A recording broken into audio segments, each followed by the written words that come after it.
that they've been here, is that they're just here.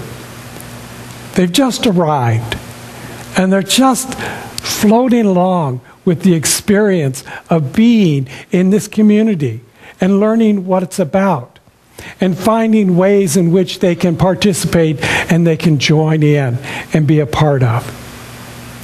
And then we have Laz. And I held him here because I wanted to acknowledge his participation this week in the AIDS Walk. So he's got our T-shirt on today. Would you? Yeah.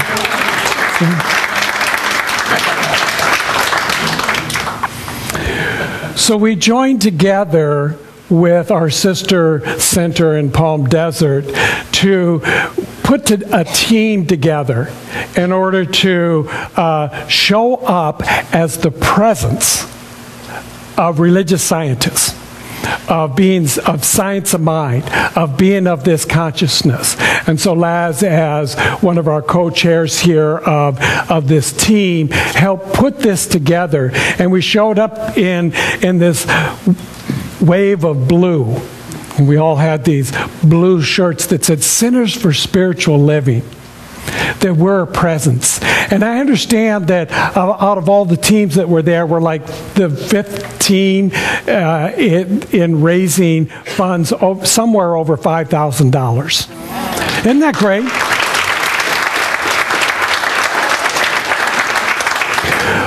But what really struck me was that we showed up together in a presence. We showed up in a way that said, we are religious scientists. We are of this movement, of this belief, of this philosophy that says that we can heal and change the conditions in the world. And sometimes we do that by bringing forth the finances, the resources, in order to make something change that no longer serves us. But mostly, we do it by just showing up in the consciousness, in the awareness that each and every one of us is a divine child, an expression of the infinite mind in life. And if we can come to this awareness, if we can come to this understanding, if we can reach this level, this degree of believing that that is who we are, then we will realize that the power and the presence that is within us, that we can use this power to change the conditions of the world. Isn't that pretty incredible? Yeah. Think about this. We can change the conditions of the world. This is our purpose, as I believe it, of why we are here in human form on this planet Earth, and we have this remarkable and incredible awareness that we are. Ernest Holmes says this: it's the greatest discovery that humankind ever made was that we have the ability to think. And our greatest barrier and challenge is that we have the ability to think. So, you know, it's like this gift, this blessing, is what gets in the way of our having the most perfect experience in life. So how do we change that?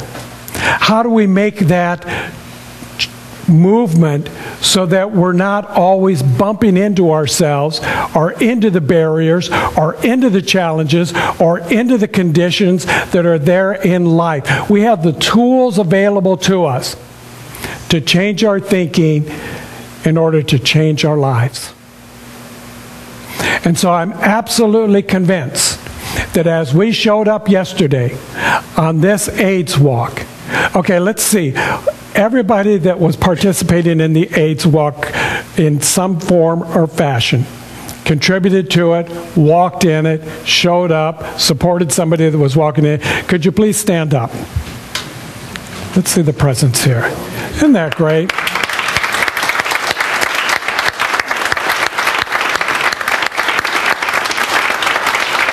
Thank you. So we show up as community. Some time ago, I put out a letter to the members of our center, and I gave a list of things that I would like you to do. And one of them was to find some place out there in the world that you could show up in the name of the Center for Spiritual Living, show up in order to make the world a better place. And this is a perfect example of how we do that. We come together and we show up as community in order to make the world a better place. Changing our thinking, changing our way of life, changing our behavior, seeing each and every person as an individualized expression of the divine spirit. Because you could take another path. You could find yourself in a place of extreme material power. You could be the ruler of some oil-rich country.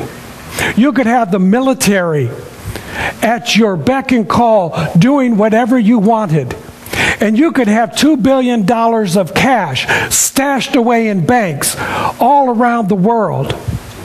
But if you're not doing it out of the consciousness that you are here in order to make the world a better place, then you're likely to find yourself completing your life under attack in the sewers of some desolate place. You can have all the material, all of the power, all of the strength. But if you're operating from a place of less than, if you're operating from a place that is withholding from the greater good, then you're going to bring into your life that experience. We are absolutely, directly guaranteeing, promising, believing as our principle that what you do in life, where you come from in your belief, how you behave and show up in the world is going to be your experience. You are responsible for your life and the way that it's showing up. And I'm telling you, you have the power to change that. Change that for a greater good. Change that for a more magnificent experience. Change that for a more superb, joyful, healthy, fun-loving, extraordinary life. Simply by shifting your consciousness into a place that says that I know that I am, that I am, that I am. That I am here for a purpose. And it is a divine purpose. It is a purpose that has been urging through me that actually brought me into existence, that ensures that I have the power and the method to breathe, to live, to experience life, to think. Something greater than me, something greater than the personality of Michael is in charge here. There is a will that is greater than mine. And I surrender daily to that will. Because when I do, when I realize that I am a part of something greater, and I get my small self out of the way, then doors begin to open, opportunities begin to express. The creativity that is within me begins to move out and bring forth things that I had never thought were ever going to be possible.